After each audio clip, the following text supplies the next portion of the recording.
Pour travailler un monologue, il faut un acteur et de lui, je vais citer ici le manifeste abrasif d'Hervé Bouchard, la disposition qu'il faut au déploiement de la parole. Honnêtement, un spectacle de monologue, ça devient un peu le spectacle d'un acteur. C'est sa voix, c'est lui qui porte les mots et ce sont les mots qui le traversent. Pour travailler un monologue comme Mayou dans Tout ça manque de prout, ça prend un bon comédien.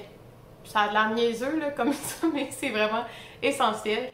Tranquillement, avec beaucoup de temps. Puis partie par partie. Puis tout le temps revenir au texte. Fait qu'on aborde ça doucement, lentement. C'est beaucoup de travail sur les mots, sur le rythme, surtout avec Hervé Bouchard.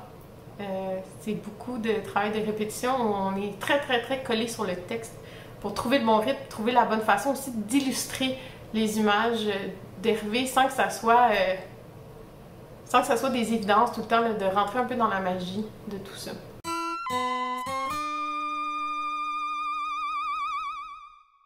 Donc, je pense que travailler à partir d'un roman, il y a quelque chose de particulier quand même.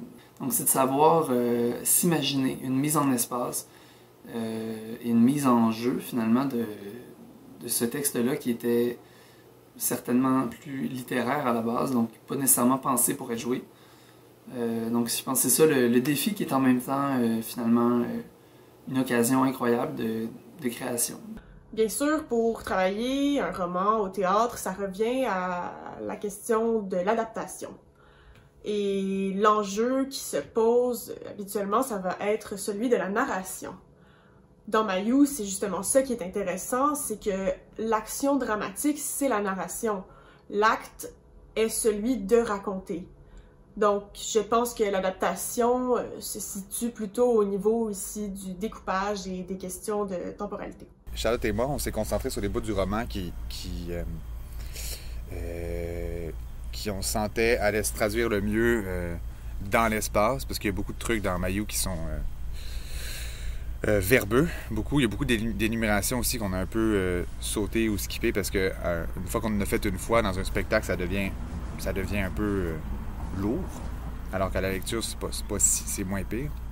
Donc on s'est concentré sur les scènes où est-ce qu'il y a le plus d'action, de rythme, de changement de rythme, en fait, pour que ce soit tout le temps intéressant.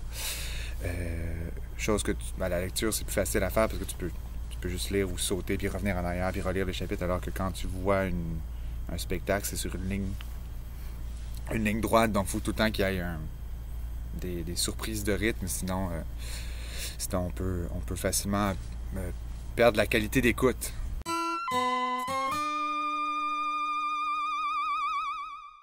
Donc, il y a eu plusieurs étapes de création pour Tout ça manque de prout.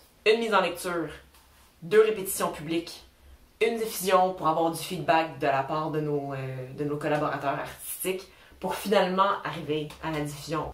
C'est pas un one-stop shop, c'est un show qui, à chaque fois qu'on a un contact avec le public, à chaque fois qu'on a des commentaires, évolue. C'est un processus artistique qui est très collaboratif avec le public, avec tout public.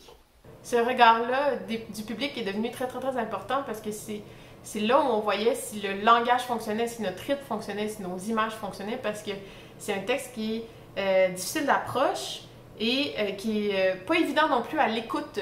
Donc, on avait besoin de s'assurer qu'on trouvait le bon rythme.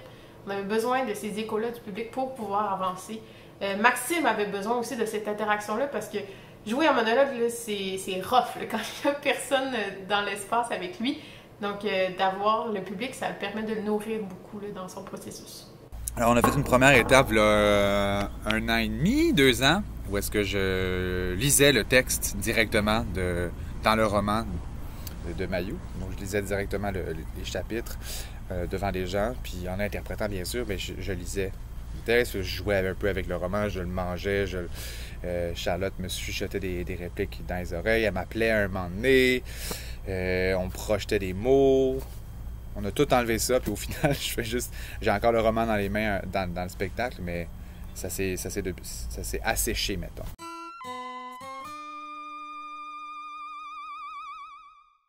Alors, le spectacle est devenu dry, c'est-à-dire qu'il n'y a pas de conception d'éclairage, il n'y a pas de musique, il n'y a pas de conception sonore, il n'y a pas de décor.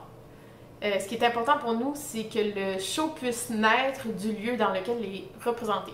Donc, les accessoires qui sont utilisés fassent partie du lieu, que le lieu devienne le décor, que Maxime devienne un peu comme une bébite là, qui prend possession du lieu dans lequel il joue. Ça fait en sorte que c'est un show qui peut se promener aussi beaucoup parce qu'il va s'adapter très facilement à différents espaces. Parce que plus qu'on avançait, plus qu'on se rendait compte que la parole devenait claire. On avait de moins en moins besoin d'effets pour dire. Puis que plus c'était clair pour moi, puis plus c'était direct pour moi, moins on avait besoin de greffer des affaires. Donc, c'est devenu un solo sans technique, sans technologie, juste quelqu'un qui dit quelque chose à des gens. Mayou raconte, et je crois qu'il doit raconter dans la vraie vie, dans un vrai espace. C'est un spectacle de présence. Pour moi, les morceaux se sont vraiment emboîtés quand Tout ça manque de prout, c'est devenu la prise de contrôle d'un lieu existant, sans artifice.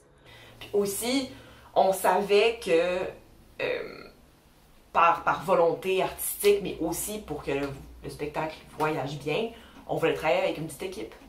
On voulait travailler avec des gens qui allaient être aussi passionnés que nous par le texte, qui allaient plonger dans l'aventure du cycle de la roche, de Tout ça manque de prout, autant que nous. Parce que c'est difficile de dire, puis c'est muet qu'on souffre.